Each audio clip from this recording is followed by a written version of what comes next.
कि रामलाल ससुराल से चले जो घर को तो सोचते ही रहे प्रभु बंधन अटूट दिया। मान सम्मान मिला साला सरहज से व सास ने घड़ी दिया और ससुर ने सूट दिया। रास्ते में सफर का आनंद ले रहे थे उत्तर प्रदेश ने जरा भी नहीं छूट दिया। कि रास्ते में सफर का आनंद ले रहे थे उत्तर प्रदेश ने जरा भी नहीं छूट दिया। गवना करा के अपनी ही बीबी ला रहे थे रोमियो समझ के दरोगा जी ने कूट दिया। कि आसाराम जी की बाँछें खिल गई सुनकर डेरा वाले गुरमीत जेल अब आएंगे क्योंकि हीरो आदमी है पिक्चर बना चुका है जेल में ही दोनों मिल फिल्म बनाएंगे। और इसे डायरेक्ट राम रहीम करेंगे और रामपाल इसमें विलेन बन जाएंगे।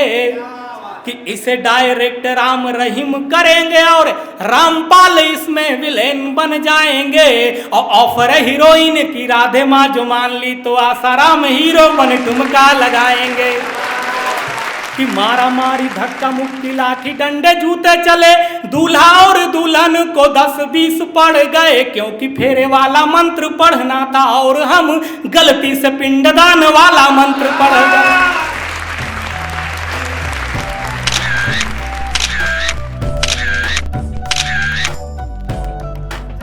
और मैं बस बहुत जल्दी भूमिका ना बनाते हुए बुलाना चाहता हूं हमारे बीच में विनोद पांडे जी हैं, दिल्ली से ही आपके बीच में आए हैं। अभी अंशुमन छोटा भाई मनोज भैया हम लोग साथ आ रहे थे तो गाड़ी में थे तो एक पुलिस वाले ने रोक लिया। वो बोला कौन है आप लोग, कहाँ जा रहे हैं? तो हमने कहा भाई विनोद भैया आगे बैठे हैं, दिल्ली से आए, इन्हीं को बोलने दो। बोले हम कवि हैं, दिल्ली से आए हैं। तो दूसरा बोला जाने दो, ऐसा ही दिखते हैं। तो एक बार जोरदार तालियों स्वागत करें हमारे बीच में विनोद पांडे जी हैं। आप लोगों की तालियां हो। आप कविता का आनंद लीजिए। मैं एक घटना से अपनी बात शुरू करता हूँ। सुनिए, मैं बनारसी आदमी हूँ और जब मैं बनारस से निकला इंजीनियरिंग करने के लिए तो मेरे घर वालों ने मुझे समझाया। बोले देखो इंजीनियरिंग तो ठीक है लेकिन बनारसी पंडित हो, देख लो कर्मकांड वगैरह आजमा लो, हो सकता है कुछ तंत्र मंत्र सीख लो तो घर गृहस्थी चल जाएगी। और उत्तर प्रदेश की स्थिति तो ये है कि जितने इंजीनियर नहीं हैं उतने इंजीनियरिंग कॉलेज हैं। अब मैंने उनकी बात मान ली लेकिन उस मेरे कॉन्फिडेंस में जो समस्या हुई तो मुझे यहाँ आना पड़ा। तो एक छंद से मैं अपने काव्य पाठ की शुरुआत करना चाहता हूँ, मंच का ध्यान चाहूँगा। कि एक बार गांव में कराने हम ब्याह गए पूरे कार्यक्रम में ही 4 चांद जड़ गए। कि एक बार गांव में कराने हम ब्याह गए पूरे कार्यक्रम में ही 4 चांद जड़ गए। संस्कृत में ही नहीं हिंदी अंग्रेजी में भी मंत्र पढ़ मंडप में सबको रगड़ गए।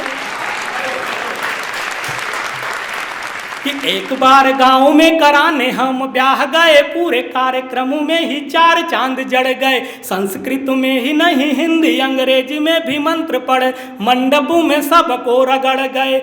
मारा मारी धक्का मुक्की लाठी डंडे जूते चले दूल्हा और दुल्हन को 10-20 पड़ गए। कि मारा मारी धक्का मुक्की लाठी डंडे जूते चले दूल्हा और दुल्हन को 10-20 पड़ गए क्योंकि फेरे वाला मंत्र पढ़ना था और हम गलती से पिंडदान वाला मंत्र पढ़ गए।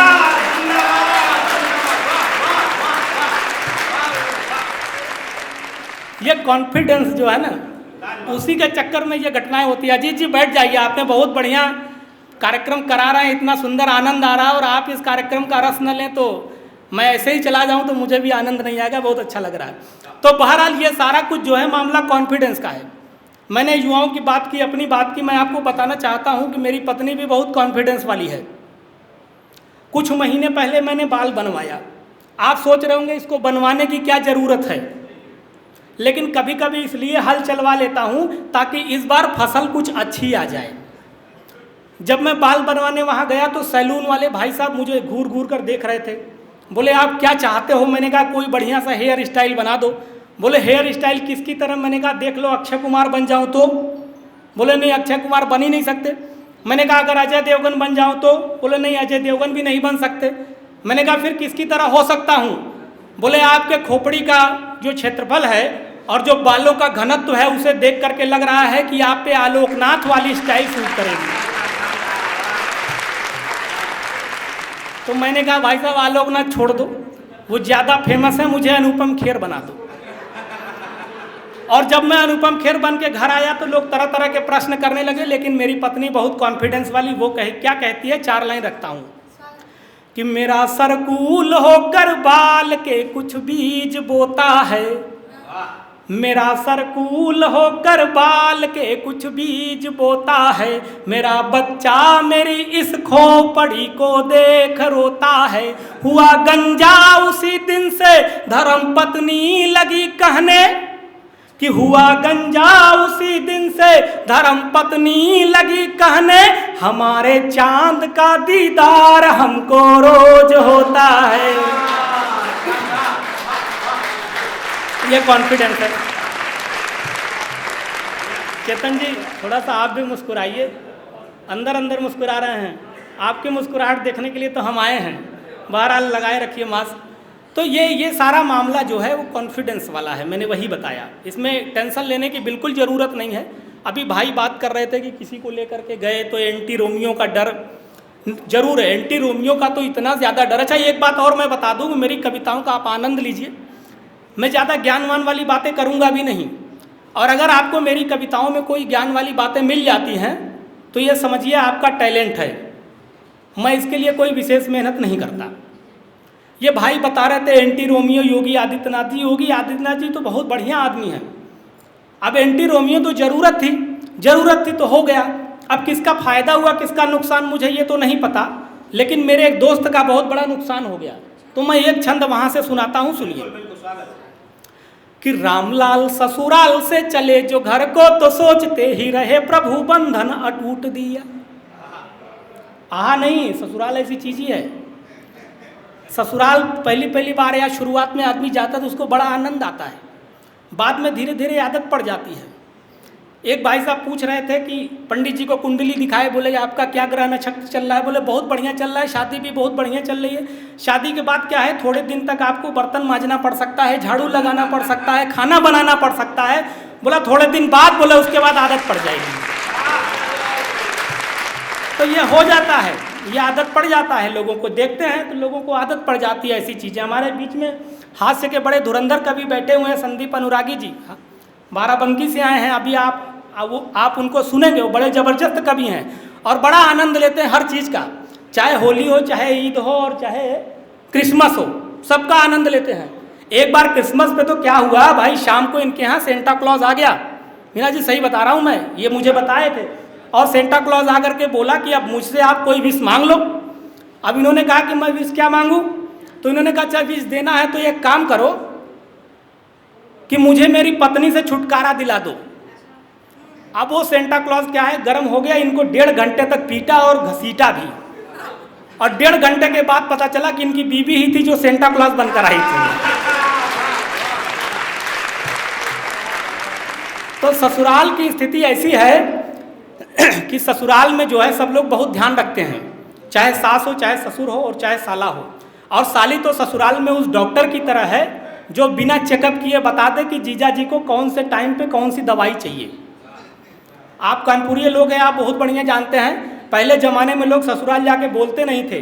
अगर आजकल जाकर के, अंशुमान भाई, अगर आजकल के जाकर के कोई ससुराल में चुप रहे तो समझ लीजिए कोई टेक्निकल प्रॉब्लम है। और कैसे प्रॉब्लम हो सकते हैं मैं बताता हूँ कि साली बोली लगता है कि ये खिसियाए हैं।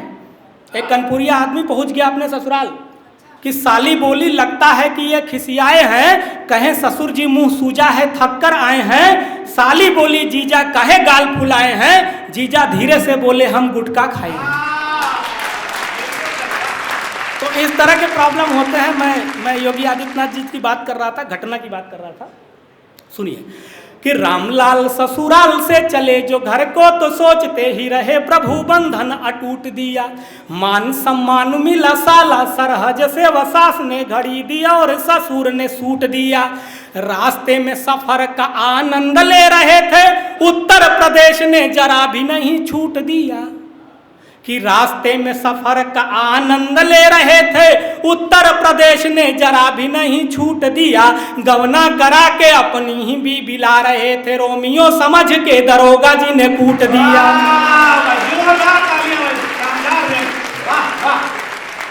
हो जाते घटनाएं, आदमी कंफ्यूजन में ये सारी चीजें हो जाती हैं। मैं तो एक बार बैंक में गया खाता खुलवाने के लिए, तो बैंक मैनेजर मुझे घूर घूर कर देख रहा था। मैंने कहा भाई साहब ऐसे क्यों देख रहे हो? बोले आपका चेहरा जो है वो नीरव मोदी जैसा लगता है। मैंने कहा दाढ़ी रख लूंगा तो चिदम्बरम जैसा लगूंगा, तो अब क्या मुझे जेल भिजवाना है? भाई आदमी कोई ना कोई किसी न किसी की तरह लगता है। अब अमित उमर भाई साहब को देखिए, इनका जो चेहरा है एकदम अखिलेश यादव जी जैसा लगता है। ये तो आज ही पता चला। मैं बता रहा हूँ, थोड़ा थोड़ा लगते हैं आप, लेकिन नहीं नेता बन सकते, लेकिन मजाल है क्या कि इन्होंने कभी किसी समारोह में, किसी कार्यक्रम में कहीं भी जाके टोंटी चुराई हो? इन्होंने कहीं भी नहीं चुराया। जहाँ जाते हैं वहाँ की टोंटियाँ सलामत रहती हैं। तो लगने से कुछ नहीं होता है, कोई ना कोई किसी न किसी की तरह लगता है। लोग तमाम बातें कर रहे थे कि बोले राजनीति की ये स्थिति चल रही है, राहुल गांधी जी को जीत नहीं मिल रही है, यहाँ भी हार रहे हैं, वहाँ भी हार रहे हैं। मैंने कहा उनकी कुंडली में कोई टेक्निकल प्रॉब्लम है। क्यों प्रॉब्लम है? मैंने बहुत बारीक अध्ययन किया, सुनिए। कि माया की बात उनको लुभाती ही नहीं है, कि माया की बात उनको लुभाती ही नहीं है, दीदी भी इशारों को जताती ही नहीं है, माया की बात उनको लुभाती ही नहीं है, दीदी भी इशारों को जताती ही नहीं है। कैसी खराब कुंडली राहुल की हो गई, कैसी खराब कुंडली राहुल की हो गई, कोई कुंवारी पास में आती ही नहीं है, कोई कुंवारी पास में आती ही नहीं है। ये स्थितियां हैं। तो लोग कह रहे थे कि भाई कहे ऐसा ना हो कि वो बाबा बन जाए। मैंने कहा बाबा बिल्कुल नहीं बन सकते, क्योंकि जैसे प्रधानमंत्री बनने के लिए जीत की जरूरत होती है, वैसे ही बाबा बनने के लिए किसी न किसी प्रकार के हनीप्रीत की जरूरत होती है। अभी तक उनको मिली नहीं है, तो बाबा बनना मुश्किल है। आशाराम जी जेल में गए थे, मैं वहाँ चला गया। मैंने कहा बापू जी आपको कैसा लग रहा है, आप जेल में आ गए, राम रहीम जी भी आने वाले हैं। बोले लग तो बहुत अच्छा रहा है, लेकिन हनीप्रीत आती तो और अच्छा लगता। आप लोगों को भी मजा आ रहा है तो एक बार जोरदार तालियां बजाइए। हनीप्रीत के नाम पे ऐसे हंस रहे हैं सब लोग। तो मैंने कहा क्यों अच्छा लग रहा है, तो उन्होंने जो बताया वो 4 लाइन मैं आपको सुनाता हूँ, सुनिए। विनोद भाई, ये वही लोग हंस रहे हैं जिनकी हनीप्रीत साथ में नहीं आई है। सही बात है कि आसाराम जी की बाँछें खिल गई सुनकर डेरा वाले गुरमीत जेल अब आएंगे, कि आसाराम जी की बाँछें खिल गई सुनकर डेरा वाले गुरमीत जेल अब आएंगे, क्योंकि हीरो आदमी है पिक्चर बना चुका है, जेल में ही दोनों मिल फिल्म बनाएंगे, और इसे डायरेक्ट राम रहीम करेंगे और रामपाल इसमें विलेन बन जाएंगे, कि इसे डायरेक्ट राम रहीम करेंगे और रामपाल इसमें विलेन बन जाएंगे, और ऑफर हीरोइन की राधे माँ जो मान ली तो आसाराम हीरो बन ठुमका लगाएंगे। तो बड़ी बारीक सी बातें हैं। ये आप आसपास देखेंगे ना तो आपको आसपास चीज़ें समझ में आती हैं। हमसे कोई कह रहा था, बाकी भी बढ़िया रहा होगा, ये ज़्यादा बढ़िया लगा क्योंकि आसाराम जी की बातें हुई। धार्मिक लोग हैं सब लोग, अच्छा लगता है। एक बार जोरदार तालियां बजाइए। हालांकि ये सब चीज़ें चलती रहेंगी। मैं कह रहा था लोग मुझे ये भी कहते हैं हास्य के कवि हो और वीर रस की बात नहीं करते हो, तो मैंने एक वीर रस का भी छंद लिखा, और मेरी वीरता का आप उदाहरण देखेंगे तो ऐसा कोई नहीं कर सकता, देशभक्ति का उदाहरण कहीं नहीं मिलेगा। एक छंद मैं सुनाता हूँ, उसके बाद एक गीत पढ़ूंगा, सुनिए। कि स्वच्छता मिशन जोर शोर से शुरू हुआ तो गंदगी पसंद वालों का दिल पिघल गया, स्वच्छता मिशन जोर शोर से शुरू हुआ तो गंदगी पसंद वालों का दिल पिघल गया, और हमने भी कसम उठाई स्वच्छता की और कई बार संभल के फिसल गया, और एक बार मुंह में जो मच्छरों का पूरा झुंड भक से घुसा तो मन अपना मचल गया। घुसने का तरीका देखिए कि एक बार मुंह में जो मच्छरों का पूरा झुंड भक से घुसा तो मन अपना मचल गया, और थूकना था मुझे पर देश हित के लिए, मैं वंदे मातरम बोल सबको निगल गया। तो ये कॉन्फिडेंस है। आप बहुत सही जगह आई हैं। मैं तो बता रहा हूँ, मुझे तो एक मेरा दोस्त है वो डॉक्टर हैं, वो एक बार चले गए वहाँ आगरा, अब कहाँ गए आप सब लोग जान रहे हैं, अभी फ़िलहाल तो बरेली शिफ्ट हो गया है। तो वहाँ आगरा पहुँचे तो वहाँ आसपास जो लोग थे उसको घेर करके खड़े हो गए, बोले आप पहले डॉक्टर हो जो यहाँ आए हो, तो मुझे बहुत अच्छा लग रहा है, हम सब लोगों को भी बहुत अच्छा लग रहा है। डॉक्टर साहब बड़े खुश हुए, बोले ऐसी क्या बात है, आखिर क्यों आप लोगों को। डॉक्टर साहब भी आगे, डॉक्टर साहब प्रणाम करता हूँ, आइए चैप्टर शुरू होने वाला था, बहुत सही समय पर आए हैं। तो उस सारे लोग पागल खाने में आ गए, बोले डॉक्टर साहब की तारीफ हो रही है। डॉक्टर साहब भी बहुत खुश हो गए, बोले आप पहले डॉक्टर हो, इतने सालों बाद जो आए हो, हमें बहुत अच्छा लग रहा है, हम सब लोगों को भी बहुत अच्छा लग रहा है, और हम लोग पार्टी करेंगे आपके आगमन के खुशी में। डॉक्टर साहब भी बहुत खुश, बोले ऐसा क्या हुआ भाई जो तुमको हमारा आना और हमारा व्यवहार बहुत अच्छा लग रहा है। बोले क्या बताए डॉक्टर साहब, आप भी एकदम हमारे जैसे लग रहे हो। तो इसलिए अपना तो फील हो रहा है। मैं एक कविता सुनाता हूँ, हाथ से कविता सुनिए, कॉन्फिडेंस वाली बात हुई है तो मैं एक कहानी सुनाता हूँ। आप लोग देखेंगे, आप लोग के बीच में जो बुजुर्ग लोग हैं वो जवान होते हुए नजर आएंगे जब ये कविता आगे बढ़ेगी। तो जिसके लिए सुनाया था, जिसके लिए लिखा था, उसको सुना दिया, आप सबको सुनाता हूँ। विशुद्ध हास्य की पंक्तियाँ हैं, आनंद लीजिएगा। इस प्यार मोहब्बत का मुझको, प्यार वार की बातें होती है तो प्यार के लाइन, प्यार की बातों में तो मैं 4 लाइन पढ़ना चाहता हूँ कि अगर हम बेचते सपने, अगर हम बेचते सपने तो लायक बन गए होते, अगर हम बेचते सपने तो लायक बन गए होते, अदाकारी दिखाते गर तो नायक बन गए होते। यहाँ वादा खिलाफी पर कहा है बेवफा तुमने, यहाँ वादा खिलाफी पर कहा है बेवफा तुमने, सियासत में अगर होते विधायक बन गए होते। और उसके बाद मैं ये कविता पढ़ना चाहता हूँ कि इस प्यार मोहब्बत का मुझको अब तक विश्वास न हो पाया, इस प्यार मोहब्बत का मुझको अब तक विश्वास न हो पाया, तुम जब तक मेरे पास रही मैं तब तक पास न हो पाया। इस प्यार मोहब्बत का मुझको अब तक विश्वास न हो पाया, तुम जब तक मेरे पास रही मैं तब तक पास न हो पाया। कॉलेज का पहला ही दिन था, कॉलेज का पहला ही दिन था, तुमसे नजरें टकराई थी, कॉलेज का पहला ही दिन था, तुमसे नजरें टकराई थी। मैं तुम्हें देख मुस्काया था, तुम मुझे देख मुस्काई थी।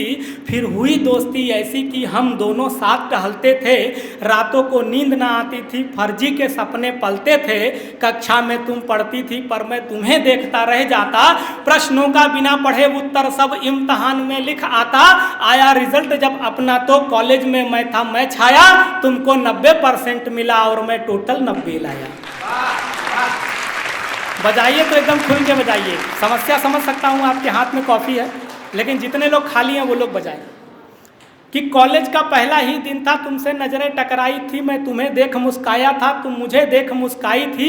फिर हुई दोस्ती ऐसी कि हम दोनों साथ टहलते थे, रातों को नींद ना आती थी, फर्जी के सपने पलते थे। कक्षा में तुम पढ़ती थी पर मैं तुम्हें देखता रह जाता, प्रश्नों का बिना पढ़े उत्तर सब इम्तहान में लिख आता।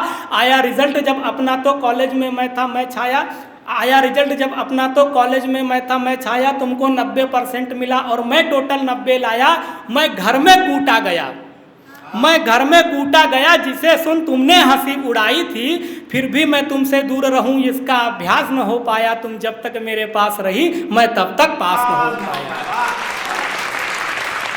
और परिणाम क्या होता है कि तुम सेकंड ईयर में चली गई, तुम सेकंड ईयर में चली गई, मैं फर्स्ट ईयर में लटक गया। तुम सेकंड ईयर में चली गई, सही बात है अच्छा सही हुआ, समर्थन कर रही है कि तुम सेकंड ईयर में चली गई, मैं फर्स्ट ईयर में लटक गया। तेरी आंखों में भटक गया, सबकी आंखों में खटक गया। दूरी थोड़ी सी बढ़ी मगर संबंध नहीं अब अपना छूटा, कक्षा में कभी नहीं पहुंचा पर कॉलेज कभी नहीं छूटा। कि तुम सेकंड ईयर में चली गई, मैं फर्स्ट ईयर में लटक गया। तेरी आंखों में भटक गया, सबकी आंखों में खटक गया। दूरी थोड़ी सी बढ़ी मगर संबंध नहीं अपना छूटा, कॉलेज में कभी नहीं पहुंचा पर कॉलेज में कभी नहीं कक्षा में कभी नहीं पहुंचा पर कॉलेज कभी नहीं छूटा। तुम जब मिस कॉल मारती थी मैं कॉल पलट कर करता था, तुम हंस हंस कर बतियाती थी मैं रो रो कर बिल भरता था। सब कुछ न्यौछावर था तुम पर, जो कुछ घर से मैं पाता था, गोलगप्पे तुमको रोज खिला, घर पैदल पैदल जाता था। और जितने दे दिए गिफ्ट मैंने, जीवन भर नहीं पा सकोगी। मैं बहुत फटीचर था लेकिन तुमको आभास न हो पाया, तुम जब तक मेरे पास रही मैं तब तक पास न हो पाया। तुम 3rd ईयर में चली गई, तुम 3rd ईयर में चली गई, मैं 1st ईयर में डटा रहा। तुम 3rd ईयर में चली गई, मैं 1st ईयर में डटा रहा। तुमसे कुछ लगन लगी ऐसी सारी दुनिया से कटा रहा।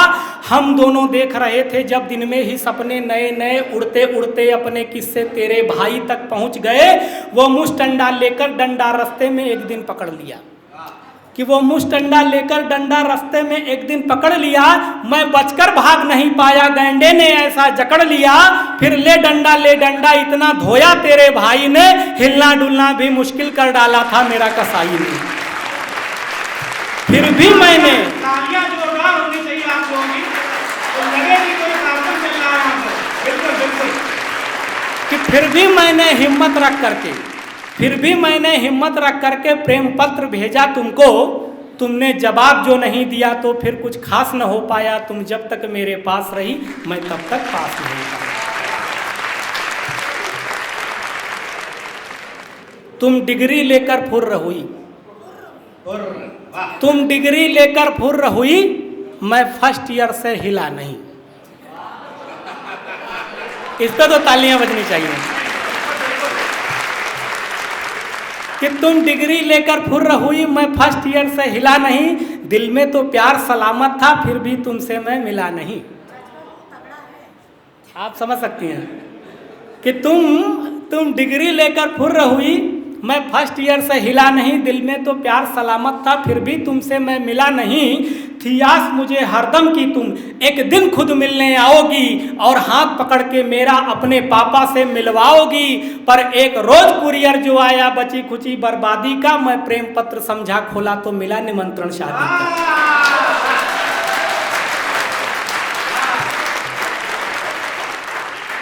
बहुत मजा आ रहा है आप लोग को? प्रेम अंतिम पड़ाव पे पहुंच गया। बहुत बढ़िया, मजा आना चाहिए। कि तुम डिग्री लेकर फुर्र हुई, मैं 1st ईयर से हिला नहीं। दिल में तो प्यार सलामत था, फिर भी तुमसे मैं मिला नहीं। थी आस मुझे हरदम की तुम एक दिन खुद मिलने आओगी, और हाथ पकड़ के मेरा अपने पापा से मिलवाओगी। पर एक रोज कुरियर जो आया बची खुची बर्बादी का, मैं प्रेम पत्र समझा खोला तो मिला निमंत्रण शादी का। मैं भी पहुंचा फिर शादी में, नाचा गाया जमकर खाया। तुम धन्यवाद बोली जब मैंने तुम्हें लिफाफा पकड़ाया। सही बात है कि मैं भी पहुंचा फिर शादी में, नाचा। बहुत सारे लोग तो टेंट भी लगाते हैं, मैं तो लिफाफा लेके चला आया। एक भाई साहब पहुंच गए, उनकी प्रेमिका की शादी हो रही थी, वहां पहुंच गए। उन्होंने कहा तुम फिर आ गए? बोले चिंता मत करो, टेंट लगाने आया हूं, धंधा बंद करवाओगी क्या? तो मेरा तो फिर भी ठीक था कि मैं भी पहुंचा फिर शादी में, नाचा गाया जमकर खाया। तुम धन्यवाद बोली जब मैंने तुम्हें लिफाफा पकड़ाया। उस दिन से तुमको भूल गया तो 1st ईयर में टॉप किया। जितना होना था नाश हुआ, पर सत्यानाश न हो पाया। तुम जब तक मेरे पास रही मैं तब तक पास नहीं। बहुत बहुत धन्यवाद।